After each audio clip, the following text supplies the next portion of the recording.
Hello viewers, how to attempt short and long question. मुख्तसर और बड़े सवालात को कैसे एफिशिएंटली हल करें, इसके लिए ये वीडियो मैं आपको एलेबोरेट करूँगा कि आप कौन से वो मेथड हैं जिससे आप अपने क्वेश्चन को इफ़ेक्टिव बना सकते हैं और आपको उसके मैक्सिमम नंबर मिल सकते हैं। लॉन्ग क्वेश्चन और शॉर्ट क्वेश्चन को अटैम्प्ट करने में जब आप ये वीडियो देख लेंगे तो आप लोग मैक्सिमम नंबर लेने के काबिल हो जाएंगे। 100% easy and simple way of number gaining. ये वीडियो आपको 100% नंबर हासिल करने का कारआमद तरीका बताएगी। इस वीडियो में हम ये फोकस रखेंगे कि हम साइंस सब्जेक्ट्स में ये देखें कि वो क्या तरीका है, वो कौन सी टर्म्स हैं जिनको यूज़ करके हम इजीली नंबर गेन कर सकते हैं। तो आइए हम वीडियो की जानिब चलते हैं। ओके, शॉर्ट क्वेश्चन को करते हुए नॉर्मली हम इसको स्टार्ट करते हैं डेफिनेशन या DEF एब्रीवेशन डेफिनेशन के लिख के। उर्दू में हम यूज़ करेंगे तो तारीफ़ लिखेंगे, वहाँ से हम शुरू करेंगे। याद रखिए, आपने मार्कर का बहुत यूज़ करना है। आपने मार्कर यूज़ करके ये सारी चीज़ें लिखनी हैं। या अगर आप चाहें तो आप लिख सकते हैं ANS एब्रीवेशन है आंसर की, या आंसर और उर्दू में आप लिख सकते हैं जवाब। इसके बाद हम स्टेप बाय स्टेप चलेंगे। हम हर स्टेप में एक बुक के बारे में देखेंगे कि फॉर एग्ज़ाम्पल अगर केमिस्ट्री का सब्जेक्ट है तो उसके शॉर्ट क्वेश्चन में आपने क्या चीज़ें आप लिखनी चाहिए। तो हम स्टार्ट करते हैं। सबसे पहले है जी फिज़िक्स। फिज़िक्स में आप लोग देखें, जो येलो कलर में पोर्शन है, ये वो पोर्शन है जो नॉर्मली हमें लाजमी लिखना पड़ता है। जो नॉर्मली हमें लाजमी लिखना पड़ता है मीन्स आपको डेफिनेशन या आंसर लिखेंगे और फिर क्वेश्चन को स्टार्ट करेंगे। इसके बाद कुछ क्वेश्चन होते हैं जिनमें फार्मूला, डायग्राम ये लिखना ज़रूरी होता है। फिज़िक्स के क्वेश्चन में जो टर्म्स हैं, जो डेफिनेशंस हैं, उनका यूनिट लिखना और एग्जांपल उनकी ये ज़रूरी समझी जाती है। तो आपने अपने क्वेश्चन के हिसाब से कैटेगरी चूज करनी है, उसमें डेफिनेशन और आंसर ये हेडिंग तो आप लाजमी देंगे। इसके अलावा अगर उसमें फार्मूला है, डायग्राम है, यूनिट है, एग्जांपल है, तो इसमें जो चीज़ है आप उसकी हेडिंग दे के उसको लाजमी लिखेंगे। किसी भी शॉर्ट क्वेश्चन को करने से पहले ये याद रखिएगा, आपको जो भी शॉर्ट क्वेश्चन करना है उसका आंसर एटलीस्ट 3 लाइंस में लाजमी होना चाहिए। 3 to 5 लाइंस का आंसर होगा। अगर आप कहते हैं जी जिसकी डेफिनेशन ही बहुत छोटी है, वो कम है, आपको उसके बारे में कुछ ना कुछ उसका बैकग्राउंड लिख के आपको कम से कम 3 लाइनें पूरी करनी लाजमी है। फॉर एग्जांपल अगर डेफिनेशन है तो आप उसके साथ उसका कोई यूनिट, कोई एग्जांपल, कोई डायग्राम, कोई फार्मूला लिख सकते हैं। तो ये चीज़ें बहुत लाजमी हैं। अगर आप 3 to 5 लाइंस नहीं लिखेंगे आपको 2 नंबर नहीं मिलेंगे। बच्चे ये आकर बताते हैं कि जी हमें नंबर नहीं मिले, हमने तो मुकम्मल किया था। आप 2 नंबर हासिल करने के लिए शॉर्ट क्वेश्चन को मुकम्मल लिख कर ही नहीं आते, जिस वजह से नंबर नहीं मिलते। उसके बाद आगे हम चलते हैं केमिस्ट्री में आप देखें, केमिस्ट्री में भी एक चीज़ तो कॉमन है, डेफिनेशन या आंसर ये आपको लिखना पड़ेगा। तो जब आप ये लिख लेंगे तो इसके बाद आगे चीज़ आ जाती है। कुछ क्वेश्चंस में केमिकल इक्वेशंस होती हैं, मुसावात होती हैं कुछ सवालों में, वो आप लिखें। कुछ फार्मूलाज होते हैं वो आप लिखें, और फिर उसके बाद एग्जाम्पल। तो आपने इसमें भी उसी तरह से चेक करना है कि डेफिनेशन और आंसर के अलावा आपको क्या चीज़ है जो इस क्वेश्चन में लिखना ज़रूरी है। तो आपने उसी को ज्वाइन करके 3 to 5 लाइंस का आंसर लाजमी लिखना है। ओके, इसके बाद हम आगे चलते हैं बायोलॉजी में हम जब देखें तो बायोलॉजी में भी कुछ चीज़ कॉमन है, जैसे डेफिनेशन और आंसर। डेफिनेशन, तारीफ़ या जवाब, ये चीज़ आप लाजमी लिखेंगे। उसके बाद बायोलॉजी में डायग्राम्स की बहुत अहमियत है, तो आप उसमें डायग्राम अगर ज़रूरी है तो वो लिखें। कोई एग्जांपल है तो वो आप उसमें लाजमी बताएं। तो इसी तरह बायोलॉजी में भी आपको 3 to 5 लाइंस का आंसर जो है वो लाजमी लिखना पड़ेगा।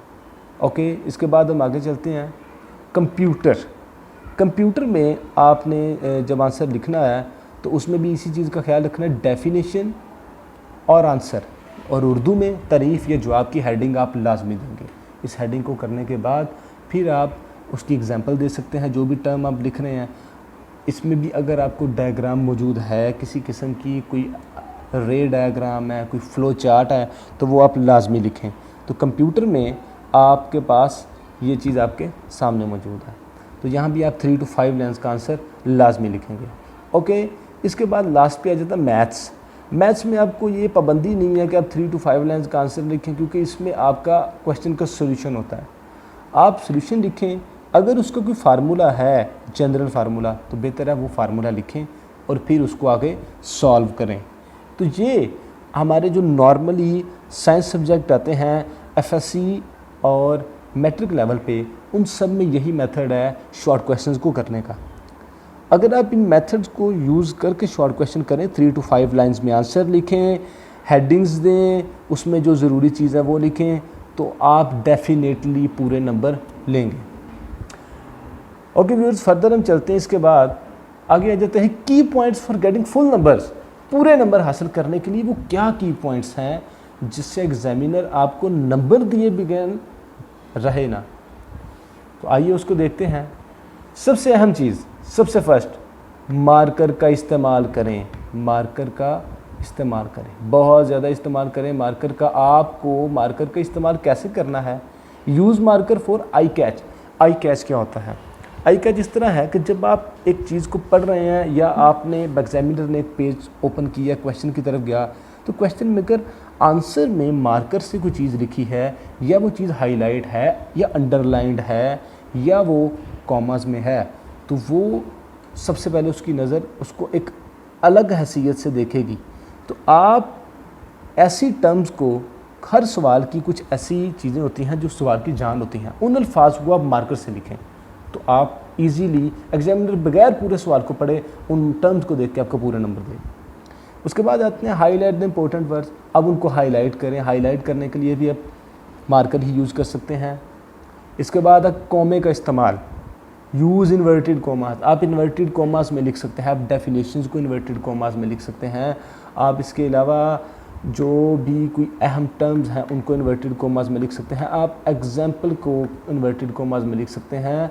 आप अहम अल्फाज को नुमाया कर सकते हैं। फार्मूला जो होता है उसको आप लिख सकते हैं नुमाया तरीके से। जब आप टक वाला मार्कर यूज़ करेंगे तो आपको एक मोटी लिखाई मिलेगी, बोल्ड जो है बोल्ड लिखाई मिलेगी, तो उसको फिर आप अच्छे तरीके से एग्जामिनर को स्टक कर सकते हैं। एग्जामिनर उस चीज़ को देखें और आपको पूरे नंबर दे दें।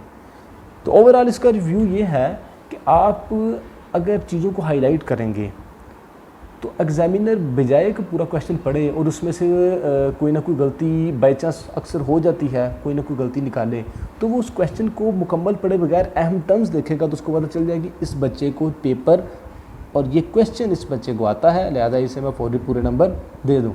जब आप एग्जामिनर को तंग करेंगे, एग्जामिनर को चीज़ें ढूंढनी पड़ेंगी, तब आप फेल हैं, तब वो आपको नंबर नहीं देगा। ओके, फर्दर हम चलते हैं। अब यहाँ पर कुछ एग्जाम्पल्स हैं, कुछ डेमोज़ हैं। देखिए यहाँ पे फिज़िक्स की है। फॉर एग्ज़ाम्पल आपके पास यहाँ पे क्वेश्चन है। क्वेश्चन में आपको पूछा गया है, ये बेसिकली एक डेफिनेशन है वेक्टर क्वांटिटीज़। तो देखिए यहाँ पे क्या किया गया, यहाँ पे डेफिनेशन लिखा ऊपर, जैसे मैंने आपको बताया one of the possible way आप लिख सकते हैं।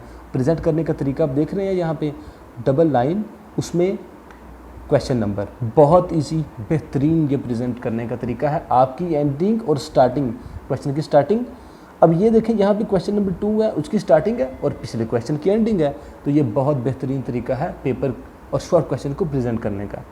तो अब क्या लिखें यहाँ पे देखें, मैग्नीट्यूड और डायरेक्शन, ये इंपॉर्टेंट वर्ड है, तो उनको हमने हाईलाइट करने के लिए मार्कर से लिखा, फिर एग्जाम्पल लिखी।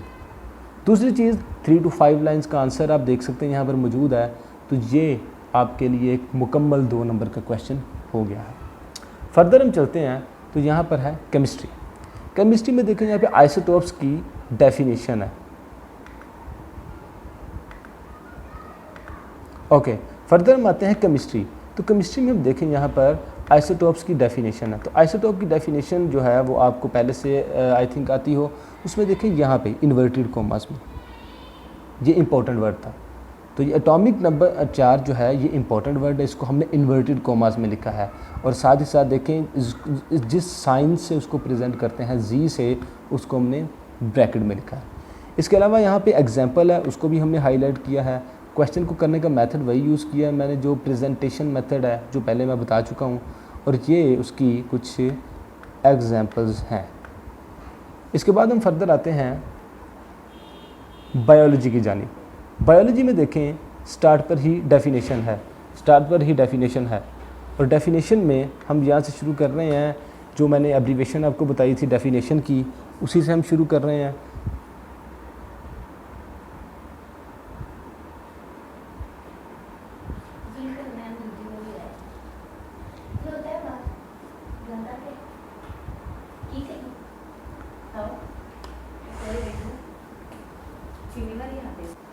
ओके तो डेफिनेशन के बाद आगे देखें, इसकी 3 एग्जांपल्स हैं, फर्स्ट, सेकंड एंड थर्ड।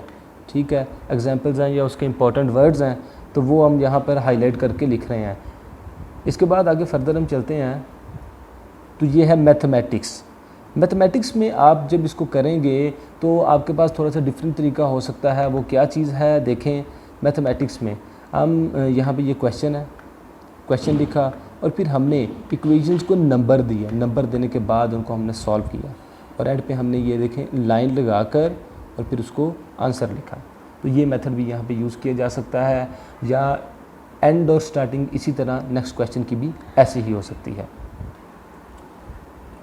उसके बाद अब ये मैंने उर्दू में प्रेजेंट करने के लिए एक क्वेश्चन किया है ताकि जो उर्दू मीडियम स्टूडेंट्स हैं उनके लिए भी आसानी हो जाए। तो देखें यहाँ पे आप सिंपली तारीफ़ लिखेंगे, तारीफ़ के बाद देखें जो एक अहम चीज़ है उसको हमने यहाँ पे मार्कर से लिखा है, फिर हमने एग्जांपल लिखी और इसके बाद हमने ये एग्जांपल को भी मार्कर से लिखा। तो देखें आपने चीज़ों को हाईलाइट करना है ताकि वो एग्जामिनर को आई कैचिंग में आए। अब देखें यहाँ पे निस्बतों की दरमियान बराबरी के तलुक को तनासब कहते हैं। जो तनासब की डेफिनेशन है उसकी एग्जांपल एग्जैक्टली वो इसे देखेगा तो वो कहेगा बिल्कुल इसे आता है और आपको नंबर ईजिली मिल जाएंगे। फर्दर हम आते हैं how to answer question having differentiate और डिस्टिंग्विश। कुछ क्वेश्चन ऐसे आते हैं जिसमें लिखा होता है कि आप चीज़ों में फ़र्क करें। तो जब आपने फ़र्क करना है तो याद रखें ऐसे क्वेश्चन को करने का यही तरीका है, आप दरमियान में लाइन लगाएं और दोनों जानिब उनके कंपैरिजन में एक एक डिफरेंस लिखें। ऐसा करते हुए ये ख्याल रखिएगा कि आप उनको नंबरिंग दें। बच्चे नंबर नहीं देते, अक्सर पता नहीं चलता एक लाइन कहाँ ख़त्म हो रही है और दूसरी कहाँ शुरू हो रही है। अब उनको नंबर दें आमने सामने, और जब आप नंबर दें कम से कम आपने 3 डिफरेंस, एटलीस्ट 3 to 5 डिफरेंस आपने लाजमी लिखने हैं। ये चीज़ ख्याल करें। ओके, फर्दर हम आते हैं, एक और प्रेजेंटेशन का एक्सप्रेशन है जो वेरी सिंपल बच्चे यूज़ करते हैं। जैसे क्वेश्चन को इस तरह से लिख लिया, फिर उसका आंसर और एग्जाम्पल और एंड पर ये एंडिंग लाइन। तो ये भी एक प्रेजेंट करने का तरीका है, आप इसे भी चूज़ कर सकते हैं। जो भी तरीका चूज़ करें, आप जब टेस्ट सेशन में टेस्ट दे रहे होते हैं तो वहाँ पर इसकी प्रैक्टिस स्टार्ट से ही करें, ताकि जब तक आप पेपर तक आएँ, पेपर में आपको उस तरीके पर एक्स्ट्रा मेहनत ना करनी पड़े। ओके, अब हम देखेंगे लॉन्ग क्वेश्चन को कैसे अटैम्प्ट करें। उसका हम यहाँ पे एक एग्जाम्पलरी मेथड है। लॉन्ग क्वेश्चन को करने के लिए हमें नॉर्मली स्टार्ट पे उसका नंबर देना हो, ये बेहतर है उसका नंबर दें, पूरा क्वेश्चन को लिखें। इसके बाद आगे है आंसर। आंसर में आपको स्टार्ट पर जो हाइलाइट्स हैं क्वेश्चन की या जो उसका बैकग्राउंड है वो लिखेंगे आप। उसके बाद आगे एक्सप्लेनेशन की हेडिंग आप देंगे। एक्सप्लेनेशन की heading biology, chemistry, physics, computer, इन सब के लिए ये हेडिंग होगी लॉन्ग क्वेश्चन में। एक्सप्लेनेशन करें आप। एक्सप्लेनेशन में अगर तो आप फिज़िक्स या केमिस्ट्री का कोई ऐसा सवाल कर रहे हैं जिसमें कोई फार्मूला या डेरिवेशन है या डायग्राम की एक्सप्लेनेशन है, तो फिर आप कैलकुलेशन या डेरिवेशन या डायग्राम की हेडिंग भी दे सकते हैं। तो ये है बॉडी ऑफ द क्वेश्चन। यहाँ पे एक चीज़ का ख्याल रखें, अगर यहाँ पे कोई डायग्राम है तो आपको डायग्राम को कोशिश करना है आप दरमियान में, बॉडी के दरमियान में डायग्राम बनाएं। स्टार्ट पे ना बनाएं, एंड पे ना बनाएं। अगर आप स्टार्ट या एंड पे बनाएं तो उससे ये इंप्रेशन जाता है कि क्वेश्चन, इस बच्चे ने क्वेश्चन को रटा लगाया है, क्रैमिंग की है, क्योंकि एक्चुअली जो डायग्राम है वो होती है स्टार्ट से कुछ देर बाद या मिडल ऑफ द क्वेश्चन में। तो इस चीज़ का आपने ख्याल रखना है। एंड पर एग्जाम्पल या रिज़ल्ट आएगा, एंड पे एग्जाम्पल या रिज़ल्ट आएगा, और एग्जाम्पल या रिज़ल्ट ये आपके क्वेश्चन पे डिपेंड है, और एंड पे एग्जाम्पल या रिज़ल्ट आएगा ये आपके क्वेश्चन पे डिपेंड है कि एग्जाम्पल या रिज़ल्ट आप किस तरह से लिखते हैं। अगर किसी में रिक्वायरमेंट है तो लिखें, वरना ना लिखें। तो यहाँ तक आपका क्वेश्चन जो है वो एंड हो जाएगा। तो ये कुछ हेडिंग्स हैं जो क्वेश्चन में लाजमी आप लिखें। ये लिखेंगे तो आपका क्वेश्चन बेहतर अटैम्प्ट होगा और ये भी आपको अच्छे नंबर लेने में मदद देगा। आई होप आपको बहुत पसंद आया होगा, और इसमें अगर आपने कोई आई होप आपको अच्छा लगा होगा, और इसमें अगर आपको कोई कमेंट्स हैं तो वो लाजमी नीचे बनाएं और चैनल को सब्सक्राइब करें मोर वीडियोज़ के लिए। Thank you.